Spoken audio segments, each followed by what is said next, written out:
Okay, so this is the Kiwii. It's finally done. It's a Rayven backend integrated with a Stryfe. It runs off of a 2-cell Lipo battery that's housed in the Stryfe battery tray. It also has a voltage display to show what the current Lipo battery voltage is. It also has one 9-volt battery inside the Rayven battery tray, which powers this ammo counter back here, as well as powering lights for glow darts. The green discs are to cover up 180 motors. They stick out, so 2 holes had to be drilled in the shell. Motors stick out. These are to cover them up so that they don't get banged up. What else? There's a dimmer switch for the ammo counter so that it isn't incredibly bright at night. Alright, here it is with 2 18-round mags in it.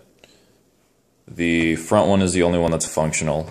This is just for storage, to have an easily accessible reload if you need it. The paint job was done by Jake, and it came out really, really nice.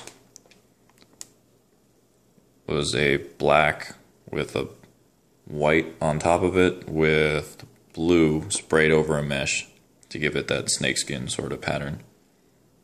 I really like it. It came out really good. And that's pretty much it in terms of the externals. Oh wait, no, you got all your switches up here. Ammo counter's on now because the front mag is in. You have your ammo counter switch right here, your voltage display switch right here, your glow dart lighting switch right here, and this big switch is a master kill switch for the rev trigger in case you bump it. They're incredibly loud. So that's there to make sure that if you accidentally hit that, it doesn't make a lot of noise.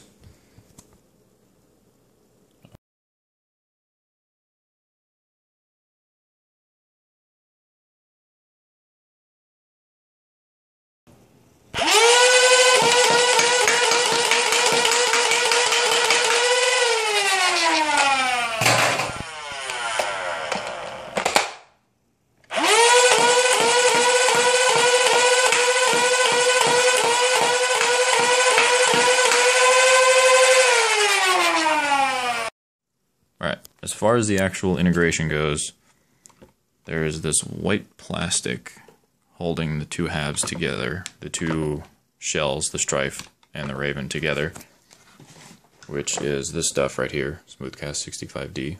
It's a 2-part liquid plastic that you mix and then pour. It works great.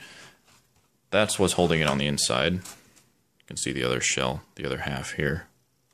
And on the outside, you have epoxy putty holding it together in 3 places. And there's some holes drilled through so that I can keep the screws. I don't lose those. Alright, onto the internals. The stock motors have been swapped out for FK-180SH-3240s, which are right here. Stock motor for comparison. I put in 2 LEDs in an attempt to charge glow darts. I don't know how well those are going to work. I put in a voltage display for the Lipo battery, so I know how much voltage is still in the battery. I added a much bigger rev switch. This is probably overkill, but I'll never have to worry about it burning out. Here's the actual switch. I'm not going to wrestle that in with one hand right now, but you get the idea. I also had to cut down the trigger in 2 places, here and here. The front so that it doesn't run into those wires. Normally there would be a big plastic piece, it would hit those wires and it would bend the switch, which is not good. And down here, so that when the rev switch is installed, I can pull the trigger all the way back without it hitting the rev switch.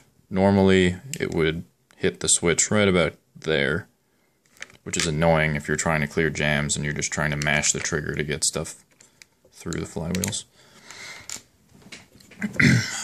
I added a ammo counter back here, which is off right now, powered off of a 9-volt battery, which is in the Rayven's battery tray.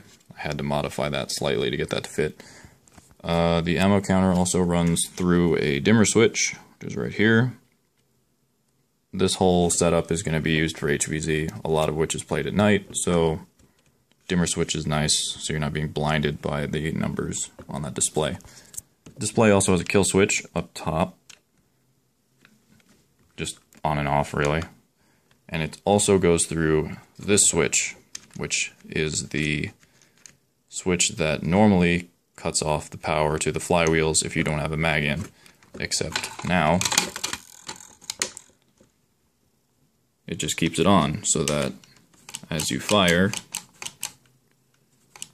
your counter decreases. You go to reload, display turns off, display's back on. So that's what that's for. What else? This switch is just the counter for the ammo counter. Go figure. It just counts trigger pulls, really.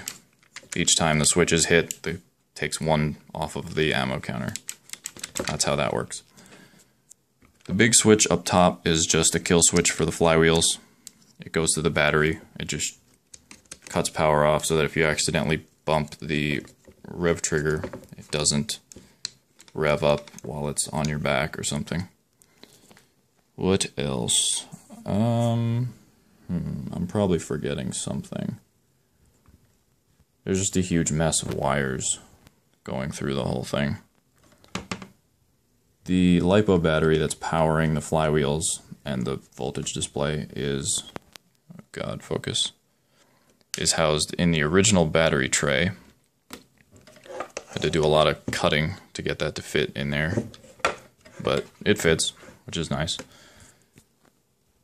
The other battery tray, I have room for one more 9-volt. I don't know what I would need that for, but there's room if I ever needed it. So I think that's pretty much it. I guess I'll explain the switches a little. This closest one I just explained is the kill switch for the flywheels. This closest small switch, and this is hard to do with one hand, is for the ammo counter.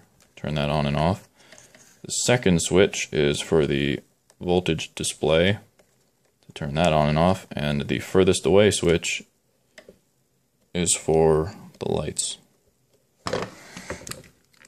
The lights are also powered off of that 9-volt. I don't know if I mentioned that or not. So I think that's it.